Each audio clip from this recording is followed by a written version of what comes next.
Hello बच्चों, let's read the question and question says that consider the following statement with respect to pollution। तो यहाँ पर pollution से related कुछ statement दिए गए हैं, इसको बताना है ये करेक्ट है या इनकरेक्ट है। तो चलिए हम लोग जानते हैं क्या हो सकता है। फर्स्ट में कहता है to control air pollution problem by the end of 2002 all the buses of Delhi were converted to run on unleaded petrol. तो ये यहाँ पर ये गलत हो जाती है, अनलेडेड पेट्रोल नहीं है ना। तो पॉल्यूशन को कंट्रोल करने के लिए यहाँ पर चूँकि हम जानते हैं कि जो भी ऑटोमोबाइल होता है उससे जो धुएं निकलते हैं यह पॉल्यूट करता है एयर को। तो इससे बचने के लिए जितने भी बस थे उसको कहा गया है कि 2002 तक में जो है जो बसेस पेट्रोल या डीजल से जो चलते हैं है ना उसको कन्वर्ट कर देना है, कन्वर्टेड इनटू सीएनजी फ्यूल से। यानी कि जो बसेस चलेंगे वो सीएनजी से चलेंगे। सीएनजी का मतलब होता है compressed natural gases, compressed natural gases जो कि सस्ता भी होता है और एफिशिएंटली जलता भी है और इससे किसी प्रकार का कोई पॉल्यूशन भी नहीं होता है। तो ये नियम था, सीएनजी फ्यूल्स को लाने की बात थी, सीएनजी फ्यूल्स को यूज करना है 2002 तक। तो ये स्टेटमेंट हमारा गलत हो जाता है ना। सेकेंड स्टेटमेंट लेते हैं। सेकेंड में कहता है electrostatic precipitator can remove over 99% particulate matter present in the exhaust from A thermal power plant. तो जो एग्जॉस्ट निकलते हैं थर्मल पावर प्लांट से इसमें काफ़ी सारे पार्टिकुलेट मैटर रहते हैं।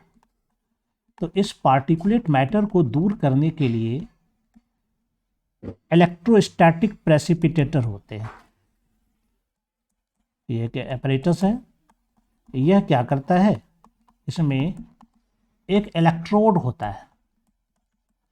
यह इलेक्ट्रोड इलेक्ट्रॉन्स को रिलीज करता है। यह क्या करता है, इलेक्ट्रॉन को रिलीज करता है, जिसके कारण ये जो डस्ट पार्टिकल होता है उस डस्ट पार्टिकल को यह क्या करता है, अटैच कर लेता है इसको, और वह भी नेगेटिव में बदल जाता है और फिर यह जा कर के क्या होता है, स्टोर्ड इन कलेक्टिंग प्लेट। एक कलेक्टिंग प्लेट होता है, वहाँ पर जा कर के यह स्टोर्ड हो जाता है। इस तरह से यहाँ पर ये इलेक्ट्रोस्टैटिक प्रेसिपिटेटर क्या करता है, 99% पार्टिकुलेट मैटर को रिमूव करता है। तो ये बिल्कुल परफेक्ट पॉइंट है ना। थर्ड पॉइंट लेते हैं। थर्ड में कहता है यहाँ पर it is possible to estimate the amount of organic matter in sewage water by measuring BOD. बिल्कुल सही है।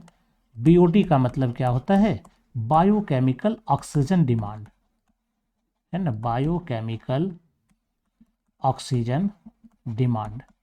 इसका मतलब हो गया कि वाटर में जो पॉल्यूटेंट रहता है, ऑर्गेनिक पॉल्यूटेंट रहता है वाटर में, organic matter pollutant in water जितना ज़्यादा रहता है, इसको तोड़ने के लिए, इसको डिकम्पोज करने के लिए है ना, to decompose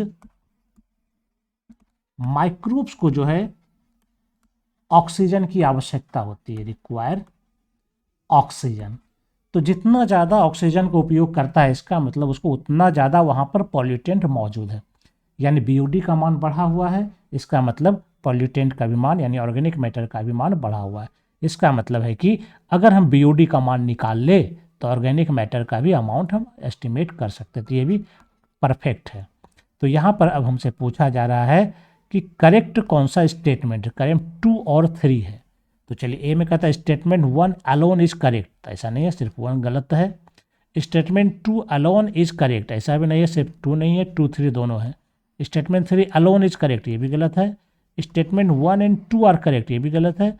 statement 2 and 3 are correct, E number बिल्कुल सही है ना। तो यहाँ पर अगर हम देखें तो जो करेक्ट है वो ई नंबर होगा, क्योंकि इसमें 2 एंड 3 दोनों को दिखाया जा रहा है।